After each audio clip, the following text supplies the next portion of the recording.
Konnichiwa, minasan. It's Gray from Wakazashi's Tea House home in Japan. How you doing? You good? Are you genki? I'm good, thanks. I have a review of the new issue of Superman. This is issue 2. It came out today. It's Tuesday, March 21st. The vernal equinox in Japan. It's a national holiday today, so delighted about that. This is written by Joshua Williamson and it's got art by the wonderful Jamal Campbell.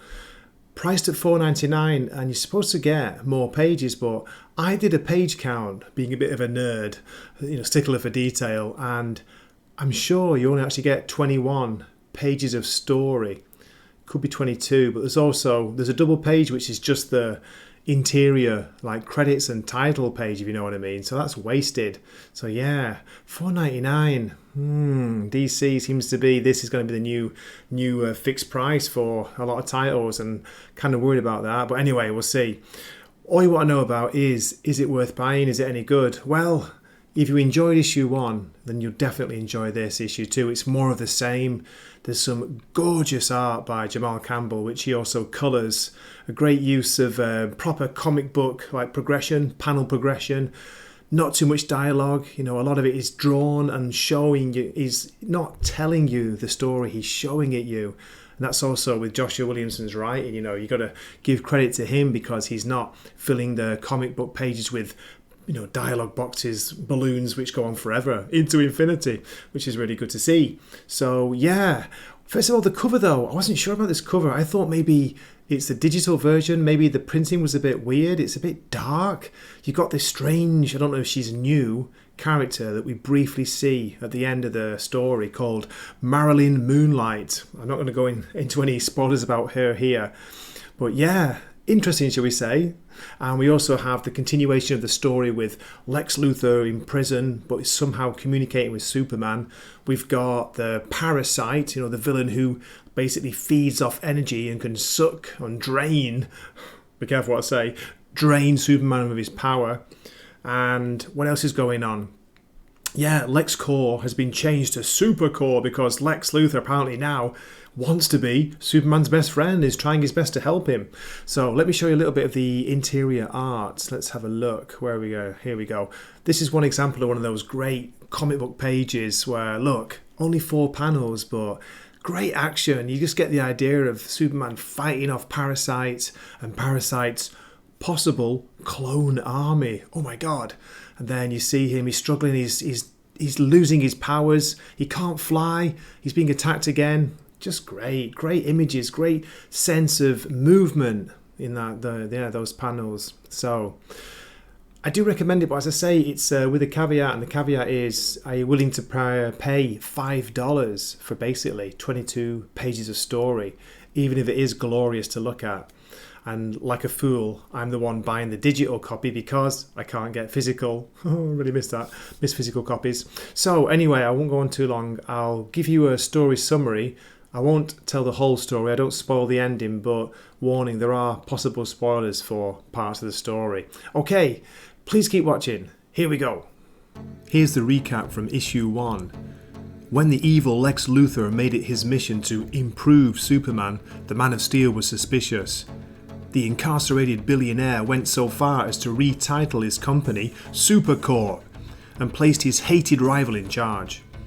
But before Superman could get to the bottom of Lex's schemes, disaster was unleashed upon the city. Now Metropolis is in the grips of the Night of the Parasite. We open with Superman down on the ground. He's being drained by not 1 but 3 parasites who appear to be fighting over the Man of Steel. At the same time, Superman can hear Lex Luthor's voice telling him, "You need me."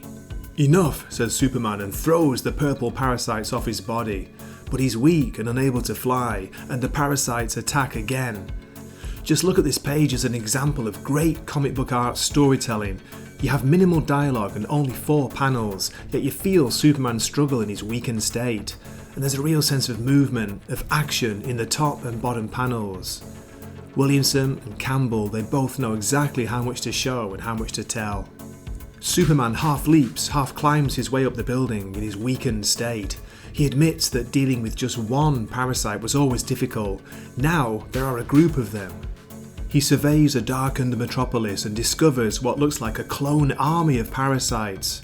They've been draining the city's power and are headed for the Supercore Tower. Excellent double-page spread by Jamal Campbell here. His art and atmospheric colouring gives you the feeling of a power-drained Metropolis at night. And I love the red refraction from Superman's eyes. Switch scenes to a lab somewhere undisclosed. One of the characters calls them the Secret Order of Mad Scientists.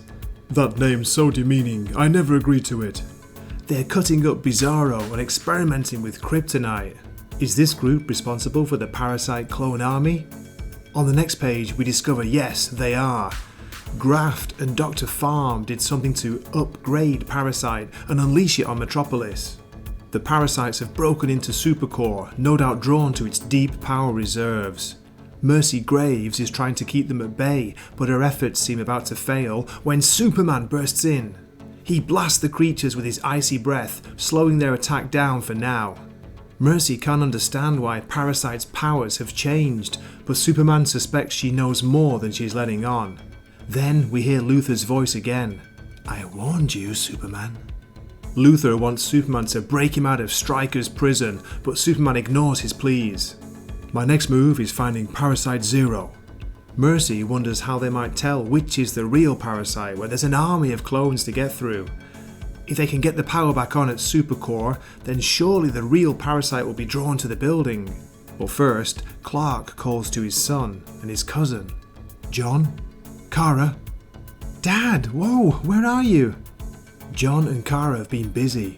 They've built a wall of ice that can contain the parasites within the city, but they're worrying they're going to break free and take over the world by morning. But Dad, listen, I couldn't find Mum. Let me get this great shot at the bottom of the panel here. Superman, Clark, his eyes, the shock. Turn over to the next page and another gorgeous example of comic book art at its best. We see Superman silhouetted against the moon in the darkened city, the deadly planet, and then suddenly, whoosh, he flies in. Lois? Crash! Someone or something is there and they're attacking Superman. Do you believe in ghosts, Superman? A strange black-clad figure with what looks like two ghostly spectral six-gun shooters. What's going on? She reveals her name. The legend of Marilyn Moonlight rides again. Wait! Okay, there's still a few pages to go, but I want to end my story summary here. Okay, I hope you enjoyed my review. I've got plans to make 2 more reviews this week if I get time. I want to review the new issue of Amazing Spider-Man, which is out on Wednesday. Striking cover there. And I also want to get a review of Mark Millar's new Magic Order. It's volume 4 now, issue 3, which also comes out on Wednesday. So please look out for those, and I hope to see you in a future video. As always, thank you so much for watching, and if you feel like dropping a comment, that will be awesome. Okay, this is Gray from Makazashi's Tea House signing off for the night. Matane.